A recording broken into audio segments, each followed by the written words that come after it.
بسم اللہ الرحمن الرحیم۔ حافظ ابو نعیم حضرت سفیان ثوری رحمۃ اللہ علیہ سے نقل کرتے ہیں کہ میں ایک دفعہ باہر جا رہا تھا۔ میں نے ایک جوان کو دیکھا کہ جب وہ قدم اٹھاتا ہے یا رکھتا ہے تو یوں کہتا ہے، اللہم صلی علی محمد وعلی آل محمد۔ میں نے اسے پوچھا، کیا کسی علمی دلیل سے یہ تیرا عمل ہے یا محض اپنی رائے سے؟ اس نے پوچھا، تم کون ہو؟ میں نے کہا، سفیان ثوری۔ اس نے کہا، کیا عراق والے سفیان؟ میں نے کہا ہاں۔ کہنے لگا، تجھے اللہ کی معرفت حاصل ہے؟ میں نے کہا ہاں ہے۔ اس نے پوچھا، کس طرح معرفت حاصل ہے؟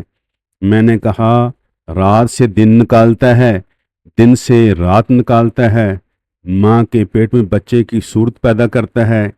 اس نے کہا، کچھ نہیں پہچانا۔ میں نے کہا، پھر تو کس طرح پہچانتا ہے؟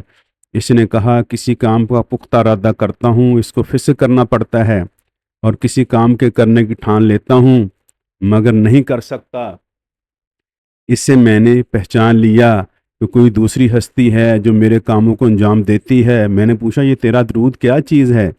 اس نے کہا، میں اپنی ماں کے ساتھ حج کو گیا تھا، میری ماں وہیں رہ گئی یعنی مر گئی، اس کا منہ کالا ہو گیا اور اس کا پیٹ پھول گیا، جس سے مجھے اندازہ ہوا کہ کوئی سخت بہت بڑا گناہ ہوا ہے۔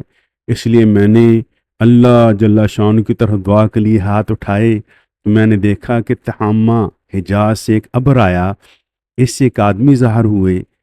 انہوں نے اپنا مبارک ہاتھ میری ماں کے منہ پر پھیرا، جس سے چہرہ بالکل روشن ہو گیا، اور پیٹ پر پھیرا تو ورم بالکل جاتا رہا۔ میں نے ان سے عرض کیا کہ آپ کون ہیں کہ میری ماں اور میری مصیبت کو آپ نے دور کیا؟ انہوں نے فرمایا، میں تیرا نبی محمد صلی اللہ علیہ وسلم ہوں۔ میں نے عرض کیا، مجھے کوئی وصیت کیجئے۔ تو حضور صلی اللہ علیہ وآلہ وسلم نے فرمایا، جب کوئی قدم رکھا کرے یا اٹھایا کرے تو اللہم صلی علی محمد وعلی آل محمد پڑھا کر فضائل درود صفحہ 168۔